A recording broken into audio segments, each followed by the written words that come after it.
aqui mais uma vez para uma videoaula, né, pessoal? Hoje a gente vai falar sobre um tema que está super atual, que é sobre vírus.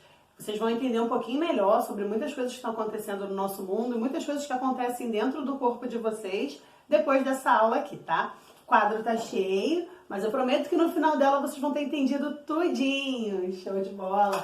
Então, olha só, pessoal, vírus. Coloquei aqui dividir para vocês. Características gerais, tipos de material genético e reprodução. Aqui a gente vai ter basicamente tudo que vocês precisam saber para realizar uma boa prova de vestibular, de Enem, enfim, prova da escola, tá beleza? Então olha só, vírus. Características gerais dos vírus, né? De maneira geral, eles são dessa forma aqui. Todos eles vão ter um código genético universal. Lembra daquela tabelinha de código genético que eu falei com vocês? Então, o código genético do vírus também pertence àquela tabela, os códons, lembra? A, o G, GGU, enfim, aqueles códons que a gente falou sobre eles para sintetizar a proteína. Então, os vírus, eles são iguais a todos os outros seres vivos, a todos os seres vivos, né? Porque vírus não entra na categoria de ser vivo, né, pessoal? Então, olha só, eles vão ter esse código genético universal aqui, por isso que eles conseguem introduzir, né, seu DNA, seu RNA dentro de uma célula e fazer o estrago que eles fazem, né? Então, ó, eles são acelulares, importante saber disso aqui, ó, eles são acelulares e sem metabolismo próprio. É essa característica aqui, ó, que tira eles dos seres vivos.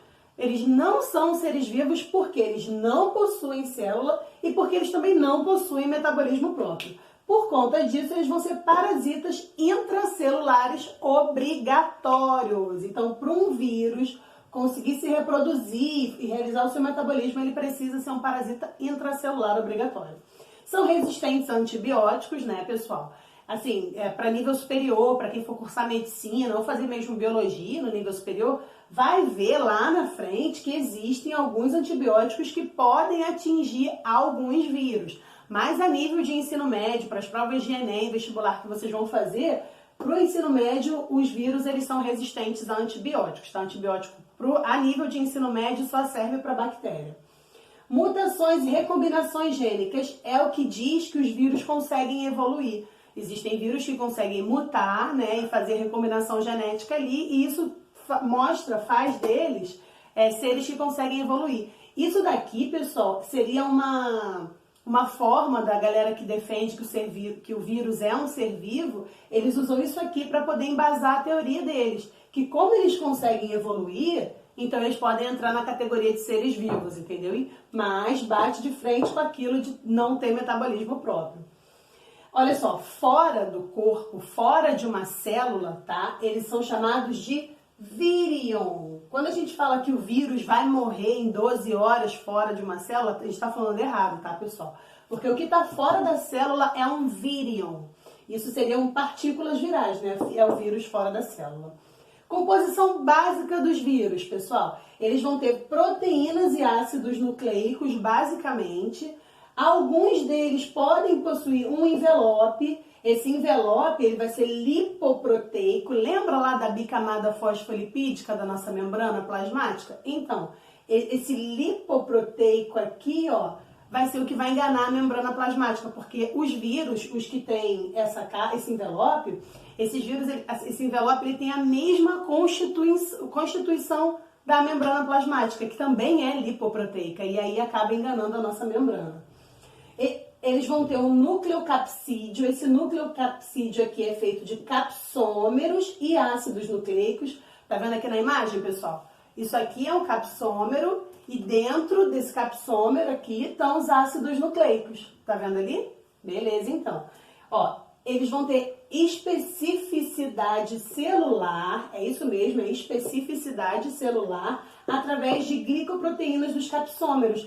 Tá vendo essas bolinhas aqui, ó, pessoal, dos capsômeros? Tá vendo? Então, essas bolinhas dos capsômeros, elas vão ter glicoproteínas que vai dar a especificidade daquele vírus. Por isso que existem vírus que atingem células brancas, que é o caso do HIV. Por isso que existem vírus que só atacam células do fígado, como no caso da hepatite, que depois pode evoluir, né?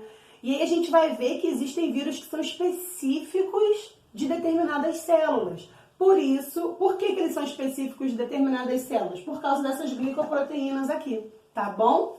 Então vamos continuar aqui, ó. Tipos de material genético dos vírus. Os vírus, eles só podem ser, pessoal, olha aqui, ó, de DNA ou de RNA, tá? Vocês vão ver também, pessoal, que for fazer medicina, que for cursar um nível superior nessa área de saúde, enfermagem, enfim, que existem alguns vírus que podem ter DNA e RNA. Mas no nosso caso, do ensino médio, que é o foco dessa videoaula aqui para vestibular, para Enem, só precisa saber que o vírus ele vai ser de DNA ou RNA, tá beleza? Então, olha só, tipos de material genético, DNA ou RNA, síntese proteica na célula hospedeira. Como é que o vírus vai fazer para se reproduzir e fazer o que ele pretende dentro de uma célula, né, pessoal? Olha só. Então, a gente vai ter aqui, ó, 4 categorias de vírus e 4 formas que esses vírus têm para fazer o metabolismo dele dentro das nossas células. Olha só. Existem vírus de DNA de fita dupla. Esses vírus de DNA de fita dupla, aquele DNA dupla hélice que a gente conhece, né? São os bacteriófagos, olha só. Existem outros vírus de DNA de fita dupla, é óbvio que sim, mas as questões de Enem, de vestibular, geralmente falam sobre os bacteriófagos quando fala de DNA de fita dupla, tá? Então vai ser geralmente bacteriófago. Como é que vai ser a síntese proteica dele? DNA dele, né, vai ser transcrito em RNA mensageiro. Esse RNA mensageiro vai ser traduzido em proteínas virais, tá beleza? Então, isso aqui vai ser o bacteriófago que vai fazer isso. RNA de fita simples. E aí, pessoal, quando a gente entrar na classe dos RNAs, vírus de RNA, vocês vão ver que tem uma diferença do positivo e do negativo. Olha só, RNA de fita simples positivo, RNA de fita simples negativo. E aí, vocês vão perceber também que na questão da prova ela pode estar assim, escrito por extenso, ou ele pode estar só com a diferença do sinal aqui, ó. Então, cuidado com isso, tá, gente? RNA de fita simples positivo, sinal de mais, RNA de fita simples negativo, sinal de menos. E aí, o RNA de fita simples positivo, ele é bem rápido, tá? Porque esse positivo aqui denota ele, faz com que ele fosse um RNA mensageiro. Então, ele já está pronto para ser traduzido pelas nossas células em uma proteína viral. Então, geralmente, esses RNAs de fita simples positivos, eles são rápidos. Porque no momento que ele está livre no citoplasma, ele já consegue sintetizar a proteína, porque o nosso ribossomo reconhece ele como um RNA mensageiro, como se o nosso núcleo estivesse mandando uma informação. E aí ele já consegue fazer a proteína viral. RNA de fita simples negativo vai ter um trabalhinho maior, mas ele também é bem rapidinho, tá? Esse RNA negativo aqui, fita simples negativo, ele vai servir como molde para o nosso RNA mensageiro ler ele e o ribossomo fazer a tradução em proteína.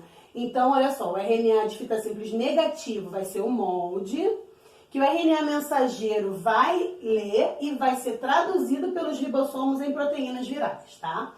Aí eu tenho aqui, ó, retrovírus, ou, né, esse retrovírus aqui também é um outro carinha que cai bastante nas provas. Eu já vi várias questões falando sobre esse retrovírus aqui. E o clássico exemplo deles, pessoal, é o vírus da HIV.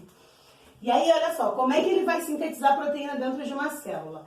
O RNA, ele vai fazer uma transcrição reversa, esse retrovírus aqui. Ele é uma fita simples de RNA que vai fazer essa transcrição reversa em DNA. Olha que doideira isso, pessoal. O RNA vai se transformar em DNA para depois conseguir sintetizar a proteína. E aí depois vai ser transcrito novamente para um RNA mensageiro e depois vai haver tradução em proteínas virais, tá bom? Esse caso aqui dá um pouco mais de trabalho para o vírus, mas ele vai fazer um estrago tão grande quanto os outros, tá beleza? E o grande exemplo dele é o HIV. E para finalizar essas 3 etapas aqui sobre vírus, eu coloquei aqui para vocês a reprodução em 6 etapas, tá? Reprodução dos vírus, como é que vai acontecer? Primeira coisa que ele vai fazer é adsorção. É isso mesmo, é adsorção. Essa adsorção vai ser o momento da fixação do vírus na membrana plasmática da célula hospedeira, tá? Fixou e reconheceu lá aquela célula que eu quero, beleza, fixei nela. A partir daí ele vai fazer a penetração. Essa penetração pode ser por injeção do material genético viral, pode entrar somente o material genético viral, tá? Essa penetração pode ser através de fusão do envelope da membrana. Lembra que eu falei para vocês que o envelope ele é lipoproteico? Então, por ele ser lipoproteico, a membrana plasmática ele vai fixar, né, ali, ele vai ter essa absorção, vai se fundir a membrana plasmática e só que vai entrar o material genético dele ou o capsídeo dele também. Pode entrar o capsídeo e o material genético, tá? Que eu falei para vocês ali. E aí, beleza, entrou, ou pode ser também por endocitose. Lembra lá das formas passivas e ativas de penetração na membrana, transporte passivo e ativo? Então, pode ser aqui, ó, por endocitose. A membrana plasmática, ela vai reconhecer aquele vírus como alguém importante, vai englobar aquele vírus e a membrana plasmática vai trazer o vírus para dentro, porque ele consegue enganar ela por conta daquela camada lipoproteica que ele tem. Então, e aí nesse caso da endocitose, o vírus ele vai entrar completo dentro da nossa célula, dentro da célula hospedeira. E aí a terceira etapa, pessoal, olha aqui, ó, é o desnudamento. O que é o desnudamento? É o ácido nucleico livre no citoplasma. O RNA ou o DNA do vírus vai estar livre para começar a fazer a síntese proteica dele no citoplasma da célula hospedeira. E aí depois que ele está livre, começa a multiplicação viral. Começou a multiplicação viral. A célula hospedeira vai começar a produzir o material genético e as proteínas virais. Depois disso vem a montagem. Olha lá, a montagem vão ser novas cópias do vírus. Depois que ele fez lá a síntese proteica, que ele fez lá a duplicação do material genético do vírus, a célula hospedeira fez isso, tá, gente? Eu tenho tudo disponível no citoplasma, vai começar a montagem de um vírus novo pela célula hospedeira. É a célula hospedeira que faz tudo, tá, beleza? Depois que está tudo pronto lá na célula hospedeira, vai acontecer a liberação do vírus. Essa liberação do vírus pode ser por lise. Lise a gente sabe que quebra, né? Que é rompimento da célula, ele vai explodir aquela célula hospedeira. Pode ser por lise ou por brotamento. No caso do brotamento, o vírus ele vai brotando daquela célula e vai saindo dela, tá bom? Nesse caso aqui, nem sempre vai matar a célula hospedeira, né? Porque vai brotar o vírus e vai sair dali. E aí eu coloquei aqui, gente, olha só, importância econômica, tá? E algumas observações importantes também para vocês saberem que pode cair em prova, tá, pessoal? Então, olha só, a importância econômica dos vírus. Qual é a importância econômica dessa galera aqui? Tem importância econômica. Bacteriófagos, os vírus que são bacteriófagos, eles servem como antibiótico, né? Eles são usados para matar bactérias. E geralmente não faz mal para aquele indivíduo que vai ser introduzido. Aquele vírus ele não reconhece as células humanas ou as células vegetais. Ele só reconhece bactérias. Então eles são usados como antibióticos. Os vírus eles podem ser usados como controle biológico de pragas agrícolas também. Eles são bem usados em biotecnologia para levar, carregar vetores, são vetores de genes. Eu tenho uma aula sobre biotecnologia disponível aqui no canal, depois dá uma olhada lá que fala sobre esses vírus, tá, pessoal? Que são vetores de genes. E também as doenças virais, elas têm importância econômica, porque geralmente quando acontece uma pandemia, os países, ou uma epidemia muito grande, os países eles gastam muito, eles investem muito, né, em vacinas, enfim, de medicamento para a população por conta dessas doenças virais. E outro detalhe importante que eu coloquei aqui para vocês, que são 3 nomenclaturas que podem cair nas questões de vestibular, tá? Que são os viroides. Geralmente não é essa estrutura toda de vírus que eu coloquei aqui para vocês, tá? Ele é simples, é uma cadeia simples de RNA circular. Tá vendo aqui? Vai ser uma cadeiazinha simples de RNA circular, que geralmente acomete plantas. São vírus simples, mas que eles acometem plantas e podem destruir plantações. Os virusoides, olha só, virusoide também é uma cadeia circular simples de RNA, tá? Mas eles precisam de um vírus para conseguir atingir o hospedeiro. Um exemplo que eu coloquei aqui para vocês é da hepatite D.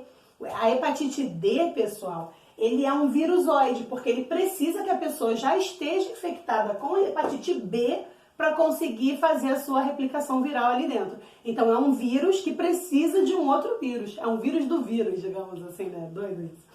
E aí, olha só. Esse daqui, gente, eu coloquei até de uma cor diferente. São os prions, enfim, né? Esses prions aqui, eles são proteínas infecciosas. Prions, pessoal, não são vírus.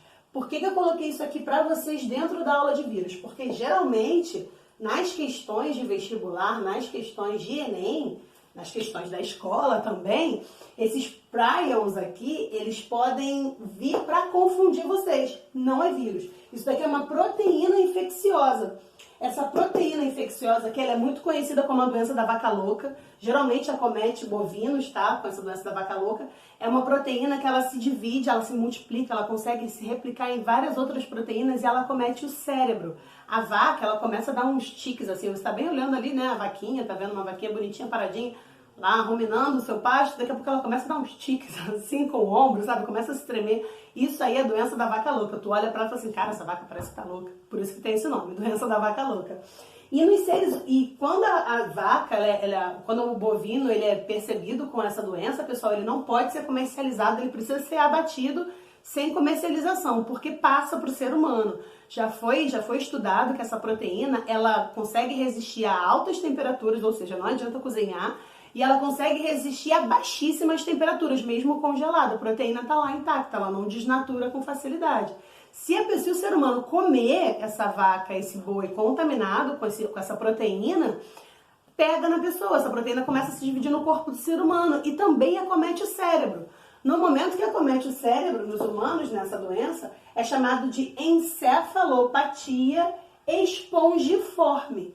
Encefalopatia espongiforme deixa o cérebro humano em formato esponjoso, de forma esponjosa e geralmente leva ao óbito, tá, pessoal? Então, esses prions aqui, eles não são vírus, mas também é uma doença infecciosa extremamente contagiosa se for comido o bovino que tá com essa proteína. Tá beleza? Espero que vocês tenham entendido. Aliás, eu tenho certeza que vocês entenderam essa videoaula super fácil, tá? Mas se ficou alguma dúvida, é só colocar aqui embaixo nos comentários ou me mandar no WhatsApp, pessoal, que a galera tem meu número, que eu vou sanar as dúvidas o mais rápido possível, tá beleza?